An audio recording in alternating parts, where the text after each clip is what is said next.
2016 চনৰ পৰা আজিলৈকে নিৰন্তৰভাৱে মাননীয় প্ৰধানমন্ত্ৰী নৰেন্দ্ৰ মোদী ডাঙৰীয়াৰ বলিষ্ঠ নেতৃত্বত আমি আমাৰ অসমখনত বসবাস কৰা প্ৰতিটো জাতি জনগোষ্ঠী ভাষা ভাষী ধৰ্মাৱলম্বী লোকক আজি সামাজিক ন্যায় দিয়াৰ ক্ষেত্ৰত সফলতা অৰ্জন কৰিছো। অৰ্থনৈতিকভাৱে স্বাৱলম্বী হোৱাৰ ক্ষেত্ৰত উল্লেখযোগ্য সহযোগিতা আগবঢ়াইছো।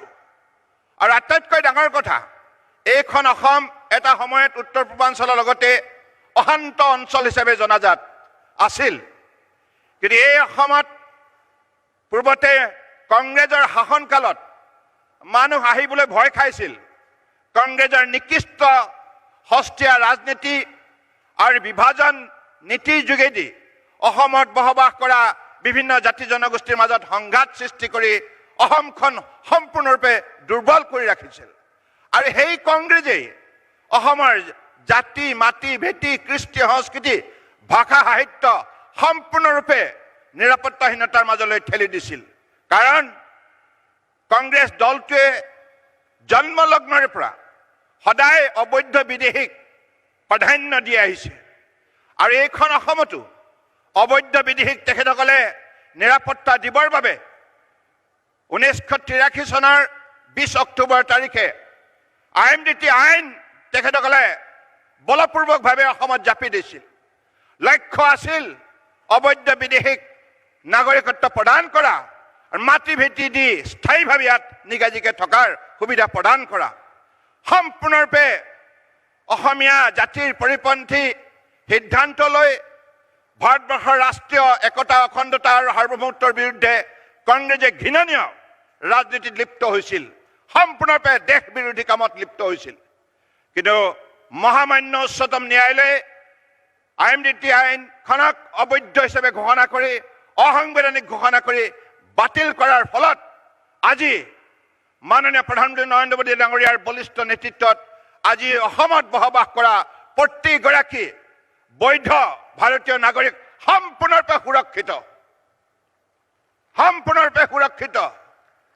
আৰু আজি বিজেপি নেতৃত্বাধীন NDA চৰকাৰে দিল্লী আৰু অসমত যি ধৰণে নিৰন্তৰভাৱে খিলঞ্জীয়া লোকক নিৰাপত্তা দিয়াৰ কামত আত্মনিয়োগ কৰিছে, মাননীয় প্ৰধানমন্ত্ৰী নৰেন্দ্ৰ মোদী ডাঙৰীয়া গৃহমন্ত্ৰী অমিত শ্বাহ ডাঙৰীয়াৰ যৌথ প্ৰচেষ্টাত আজি অসম তথা উত্তৰ পূৰ্বাঞ্চলত যেনেধৰণে শান্তি প্ৰতিষ্ঠা হৈছে আৰু লগতে সমগ্ৰ অসমতে সমগ্ৰ উত্তৰ পূৰ্বাঞ্চলতে মাননীয় প্ৰধানমন্ত্ৰী ডাঙৰীয়াই তেখেতৰ নিৰন্তৰ প্ৰচেষ্টাত আন্তৰিকতাৰে গোটেই অঞ্চলৰ সমস্যাবিলাক সমাধান কৰাৰ বাবে যি দৃষ্টান্তমূলক পদক্ষেপ লৈছে তাৰ বাবে আজি অসমৰ লগতে উত্তৰ পূৰ্বাঞ্চল ভাৰতবৰ্ষৰ বুকুত অন্যতম শক্তিশালী অঞ্চল হিচাপে পৰিগণিত হৈছে।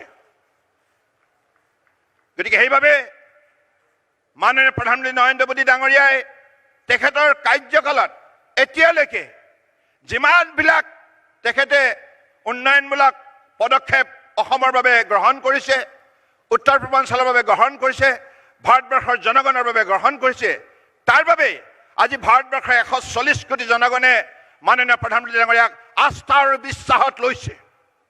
আৰু সকলোৱে আজি তাৰিখত এই কথা মানি লৈছে যে মাননীয় প্ৰধানমন্ত্ৰী ডাঙৰীয়াৰ নেতৃত্বতে ভাৰতবৰ্ষৰ আত্মনিৰ্ভৰ ভাৰত হ'ব আৰু বিশ্বৰ সৰ্বাধিককৈ উন্নত ৰাষ্ট্ৰ হ'ব।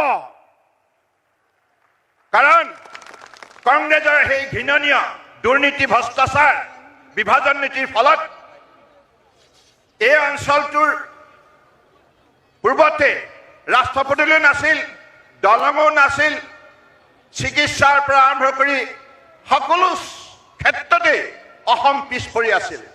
মাননীয় প্ৰধানমন্ত্ৰী ডাঙৰীয়াই অসমৰ মানুহৰ আৱেগ অনুভূতিক গভীৰভাৱে উপলব্ধি কৰি হৃদয়ৰ আত্মনাত তেখেতে বুজি তেখেতে যেনেধৰণে অসমৰ গামোচাখনৰ লগতে আমাৰ সকলো জাতি জনগোষ্ঠীৰ যিবিলাক আমাৰ পৰম্পৰাগত আমাৰ শিষ্টাচাৰ মূল্যবোধ সকলোকে উদগনি দিয়াৰ ক্ষেত্ৰত তেখেতে যিখিনি গুৰুত্বপূৰ্ণ সিদ্ধান্ত ল'লে তাৰ ফলত আজি অসমীয়া সমাজ সম্পূৰ্ণৰূপে সুৰক্ষিত।